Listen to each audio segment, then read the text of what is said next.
નમસ્તે મારા વહાલા વિદ્યાર્થી મિત્રો, આજે વાત કરીશું ધોરણ 9 અને વિષય સામાજિક વિજ્ઞાનના ચેપ્ટર નંબર 1 ભારતમાં બ્રિટિશ સત્તાના ઉદયનો સંપૂર્ણ મિત્રો સ્વાધ્યાયન પોથીનું સોલ્યુશન મેળવીશું. એ પહેલાં ચેનલની અંદર પ્રથમ વખત આવ્યા છો તો મિત્રો ચેનલને ખાસ સબસ્ક્રાઈબ કરી દેવી. વિદ્યાર્થી મિત્રો, વિભાગ એની વાત કરીએ તો પહેલો પ્રશ્ન આપણને અહીં આપ્યો છે કે આપેલા પ્રશ્નોના માગ્યા મુજબ જવાબ લખો. યોગ્ય જોડકા જોડવાના છે. કેપ ઓફ ગુડ હોપ, તો સાચો જવાબ અહીં આવે છે ઈ બાર્થોલોમ્યુ ડાયર. તમારે જવાબ મિત્રો અહીં લખવાનો રહેશે, આ પ્રકારે અહીં ખેંચવાનો નથી. અમેરિકા ખંડ તો આવશે ક્રિસ્ટોફર કોલમ્બસ એટલે કે ડી. કાલિકટ બંદર તો આવશે વિલિયમ હોકિન્સ એટલે કે બી. નંબર 4 સહાયકારી યોજના બનાવનાર તો આવશે વેલેસ્લી એટલે કે લોર્ડ વેલેસ્લી એટલે કે સી. ઉદાર ગવર્નર જનરલ તો આવશે વિલિયમ બેન્ટિંગ. આ રીતે વિદ્યાર્થી મિત્રો આપણે જોડીશું. ત્યાર પછી વાત કરીશું ખરા ખોટાની. તો પોર્ટુગીઝ નાવિક વાસ્કો દ ગામાએ ભારત આવવાનો જળમાર્ગ શોધ્યો, તો સાચું. ઈસવીસન 1616માં ભારતમાં વેપાર કરવાની ફ્રેન્ચ ઈસ્ટ ઇન્ડિયા કંપનીનું આગમન થયું, તો ખોટું. મૈસૂરના વાઘ તરીકે હૈદર અલી જાણીતો હતો, તો ખોટું. ટીપુ સુલતાન આવશે. ચાર્લ્સ વુડની ભલામણથી મુંબઈ, મદ્રાસ, ચેન્નઈ અને કોલકાતામાં યુનિવર્સિટીની સ્થાપના થઈ, તો સાચું. વિલિયમ બેન્ટિંગે કંપનીનો રાજ્ય વિસ્તાર વધારવા જીત જપ્તીને ખાલસા નીતિ અપનાવી, તો વિદ્યાર્થી મિત્રો ખોટું. ખાલી જગ્યાની વાત કરીશું તો પહેલી ખાલી જગ્યા છે બ્રિટિશ ઈસ્ટ ઇન્ડિયા કંપનીનો મુઘલ બાદશાહ, તો જવાબ આવશે જહાંગીર. જવાબ આવશે જહાંગીર તરફથી વેપાર કરવાનો પરવાનગો મળતા સુરતમાં બ્રિટિશ ઈસ્ટ ઇન્ડિયા કંપનીએ પ્રથમ કોઠી સ્થાપી. ઈસવીસન 1668ની અંદર ભારતમાં વેપાર કરવા ફ્રેન્ચ ઈસ્ટ ઇન્ડિયા કંપનીનું આગમન થયું. દ્વિમુખી શાસન પદ્ધતિ બાદ બંગાળા જે છે તેની આર્થિક ચમક ઝાંખી પડી. નંબર 4 ભારતનો ખેડૂત કંપનીની અન્યાયી મહેસૂલ નીતિથી પાયમાલ અને દેવાદાર બન્યો. ઈસવીસન 1853માં ભારતમાં સૌપ્રથમ રેલવે મુંબઈથી થાણા વચ્ચે શરૂ થઈ.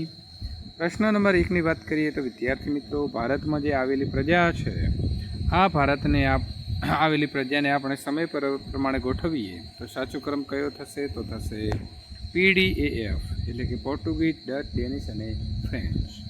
નીચેનામાંથી કયું વિધાન ખોટું છે? તો પલાસીના યુદ્ધથી બંગાળ, બિહાર અને ઓરિસ્સાની દીવાની સત્તા મળી, એ ખોટું છે. પ્રશ્ન નંબર 3 ઈસવીસન 1773ના નિયામક ધારા પ્રમાણે ભારતનો પ્રથમ ગવર્નર જનરલ કોણ બનાવ્યો હતો? તો વોરેન હેસ્ટિંગ્સ આવશે. અંગ્રેજોએ ઊભી કરેલું ફોર્ટ વિલિયમ નામની કોઠી ક્યાં સ્થાપી હતી? તો આવશે કલકત્તા એટલે કે બી. રાજા પુત્ર અવસાન પામતા રાજ્ય ખાલસા થતા કયા રાજ્યનો સમાવેશ થશે નહીં? તો આવશે કર્ણાટક. બાકીના આ 3 રાજ્યોને ખાલી કરવા દેવામાં આવ્યા હતા. મને ઓળખો. અંગ્રેજોએ ત્રીજા મૈસૂર વિગ્રહ મારી સાથે કર્યો, તો ટીપુ સુલતાન. મેં કલકત્તાની અંદર કિલ્લેબંધી જે છે તોડી પાડી, તો સિરાજ ઉદ્દૌલા. હું ભારતનો પ્રથમ ગવર્નર જનરલ બન્યો, તો વોરેન હેસ્ટિંગ. મને મૈસૂરનો વાઘ તરીકે ઓળખવામાં આવે છે, તો Tipu Sultan.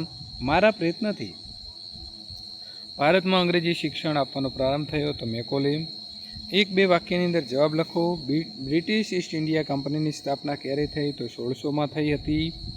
British East India કંપનીને કયા યુદ્ધથી 24 પરગણાની જાગીરી મળી? તો આવશે પ્લાસીનું યુદ્ધ. મીઠા ઝેર સમાન કઈ યોજના હતી? તો સહાયકારી યોજના. દ્વિમુખી શાસન પદ્ધતિ એટલે શું? તો મિત્રો જે તે પ્રદેશમાં 2 જુદી જુદી રીતે ચાલતી શાસન પદ્ધતિને દ્વિમુખી શાસન પદ્ધતિ કહે છે. અંગ્રેજોએ નિજામનો કયો પ્રદેશ ખાલસા કર્યો? તો નિજામનો વરાળ પ્રાંત. ભારતનો પ્રથમ સ્વાતંત્ર્ય સંગ્રામ કઈ સાલમાં થયો હતો? તો ભારતનો પ્રથમ સ્વાતંત્ર્ય સંગ્રામ ઈસવીસન 1857માં થયો. ટીપુ સુલતાનનું મૃત્યુ કયા મૈસૂર વિગ્રહ દરમિયાન થયું? તો ટીપુ સુલતાનનું મૃત્યુ ચોથા મૈસૂર વિગ્રહ દરમિયાન થયું. વિભાગ બી, નીચે આપેલા પ્રશ્નના ટૂંકમાં જવાબ લખો. વિશ્વમાં ભૌગોલિક સંશોધનોના યુગનો પ્રારંભ જે છે તે શાના કારણે થયો? તો વિશ્વના ભૌગોલિક સંશોધનોના યુગનો આરંભ માટે ઇસ્તંબુલ સ્થળની મહત્ત્વની ઘટના ગણાય છે.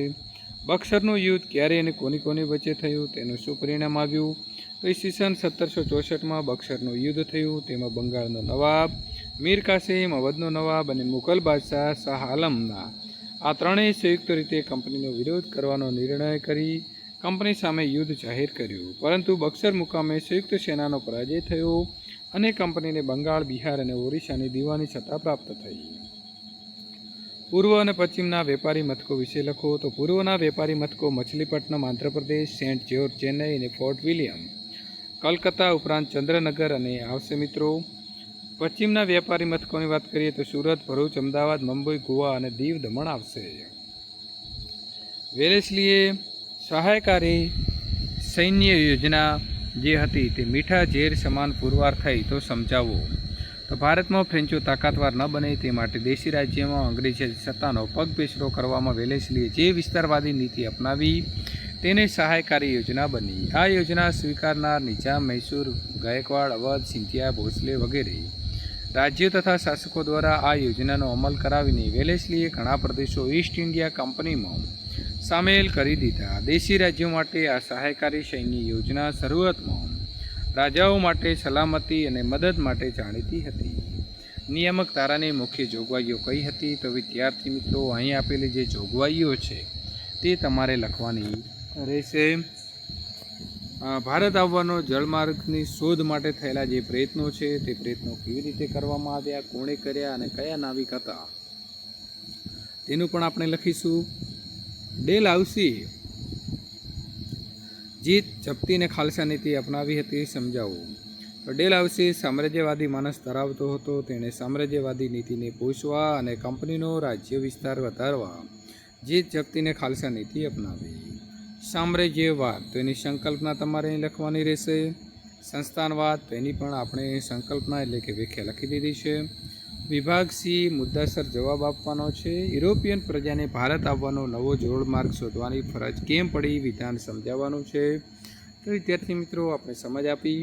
પ્લાસીનું યુદ્ધ વિશેની ટૂંકનોંધ જે છે તે ટૂંકનોંધ આપણે અહીંથી જોઈ અને લખીશું. બુકની અંદર પણ સરસ મજાના જવાબ જે છે તે આપેલા છે. બક્સરનું યુદ્ધ, તો એ પણ 1764માં થયું હતું. અંગ્રેજોની જીત થઈ હતી અને ત્રણેય સેના હારી ગઈ.